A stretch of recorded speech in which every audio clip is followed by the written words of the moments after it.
What's up guys, my name's IGC Optics Shadow and I'm here today bringing you another MW3 clip, but today I want to talk about something completely different, the new game that's coming out next week. That's right, next week, Call of Duty Black Ops 2. I'm super excited for this game. I hope you guys are super excited for this game. I can't wait to get into the gameplay of it and everything like that, so I guess I'm just going to jump right into it. Now the first thing I want to talk about is the new system that they put together for the Create class. Now in this video I'm mostly going to be talking about the Create class system and things like that, but the first thing I really want to talk about is the 10-point system that they made in the Create class, to where you can put everything you want on your weapons, on your player, as in perks, attachments and things like that, but you only get 10 points to spend on it. Now this image I'm bringing up now is a picture of the actual Create class within the game, and if you look at the very top it shows you a bar with the whole pick 10 system and thing, and as you can see by the top bar it says it has 9 out of 10 selected. Now when you look at this you'll see the primary weapon, your attachments, your secondary, your perks, grenades, and everything to that sort. But if you look at the bottom you also find that you have wild cards, and I'll explain more about those later. Now, with this new pick 10 system, what you get to do is you don't exactly have to have everything within the class like we've had with previous Call of Duty games, where you had to have secondaries, you had to have lethal grenades, you had to have tactical grenades. It didn't matter, you had to have all of those things even though you never really used them. With the pick 10 system, you could take something out that you never used. Like me, I almost never use my secondary, so I could take out my secondary and use that point for something else like a wild card or another lethal or another tactical grenade, but I could also use it for an extra attachment on my primary weapon if I wanted it. But if I did want to use a secondary, that point is also still there for me to use to bring another secondary into the play. Now I've been looking around and reading, and I actually found an article explaining that the pick 10 system, with this actual system in play, there are literally over millions of different combinations that you guys, the players, can come up with for their class systems. Not only can you get rid of perks, if you didn't want any perks at all, you didn't have to run any. You could do it straight for your gun and straight for wild cards or whatever you wanted. Now, there's also, if you didn't want to run any primary, say you just wanted a pistol and 6 perks, that would be played in the wild card, which I'm about to explain right now. Now if you look at the images I've brought up right here, it shows you all of the wild cards in the game. Now the first one we're going to look at right here is the primary gunfighter. It is actually helps you get 3 attachments on your primary instead of 2. It costs 1 point on the pick 10 system, just like anything else would. Now if you look at the second one, it's the secondary gunfighter, which is, it gives you 2 attachments on your secondary weapon, just like the primary gunfighter, just for your secondary. Now the third wildcard we see here is Overkill, and we're all used to Overkill. That's obvious. It just gives you another primary weapon. Now the fourth one down underneath primary gunfighter is called Danger Close. It actually gives you 2 lethal grenades. Now it's kind of like, what was it, Warlord in regular Black Ops, but it more or less just gives you a second lethal grenade, just like the one just next to it, which is a belt with 2 tactical grenades on it called Tactician, which gives you 2 tactical grenades. Now the last thing I'm going to talk about is these last 3 wild cards that you see, the 2 on the second row and the 1 on the bottom row, called Perk Greed. What they do is they allow you to pick another perk from the perk 1, 2, and 3 slots.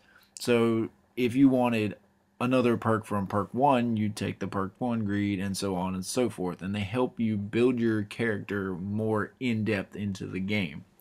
Now the only thing that I found about the perks in this game are that the perks do not affect the weapon itself. They have nothing to do with the weapon. The perks only affect you as a player.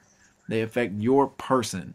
So instead of having sleight of hand where you reload faster, you won't have that. Now the things that would be more towards your weapon, like sleight of hand, quick draw, steady aim, they're now attachments that you put onto your weapon. There's a quick draw attachment, there's fast mags for sleight of hand, and then there's the laser sight for steady aim, which we saw in the first image that I put up for the Pick 10 system. Now I know a lot of you guys are going to be pretty upset because you guys were so used to steady aim and like sleight of hand being perks, but that really doesn't matter anymore. It actually gives you more versatility, in my opinion, because if you can run, I've always, the way I've always seen it is, I've always wanted to run Scavenger and Sleight of Hand at the same time. And with Modern Warfare 3, they kind of gave me the ability to do that. They kind of didn't. It just depended on whether I wanted to run Specialist or not.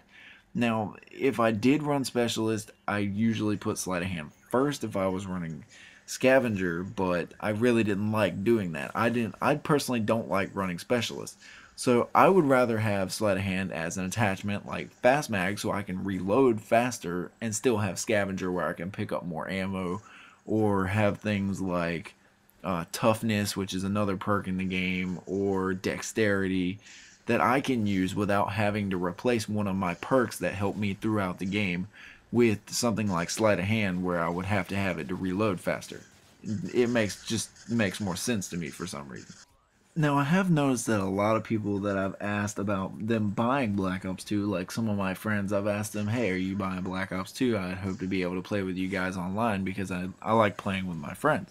It's obvious you always like playing video games with your friends. It's a lot more interesting when you're playing as a competitive, hey, if I can do better than you, let's see if I can do better than him, or let's just completely annihilate this team just for the fun of it. Now, my friends say that Black Ops 2 is going to be completely different. It's going to ruin Call of Duty games because it's futuristic, and I have to disagree with them there. Because Black Ops 2 isn't that far into the future. I actually got into an argument with a guy on YouTube about the X-ray sniper that they showed in the campaign. Now I know this is off the multiplayer track, but I'll get back on it in a second. The X-ray sniper is actually like the things they have in the airport where they scan through your clothes and things like that to make sure you don't have bombs.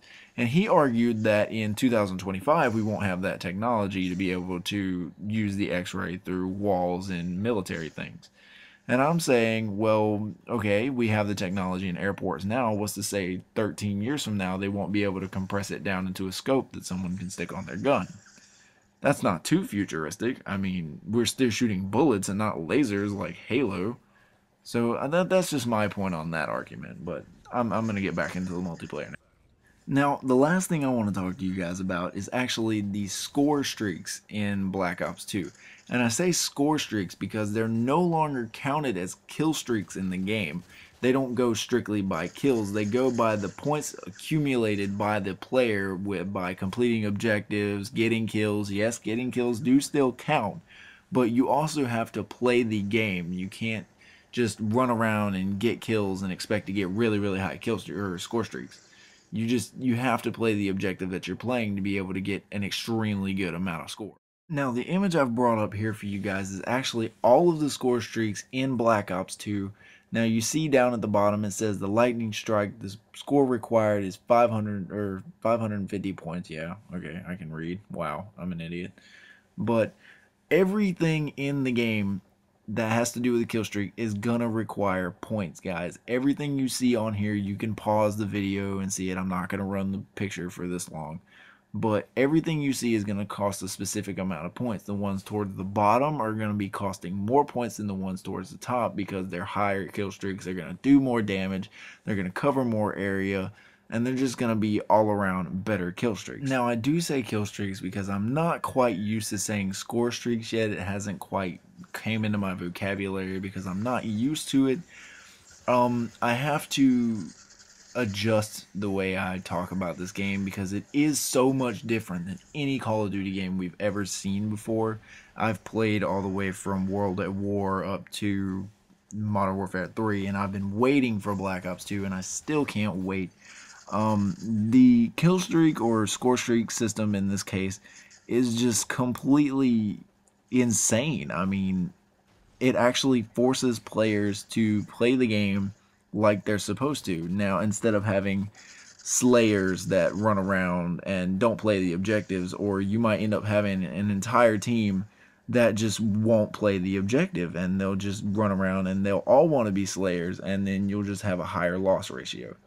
But that's all I wanted to talk to you guys about today.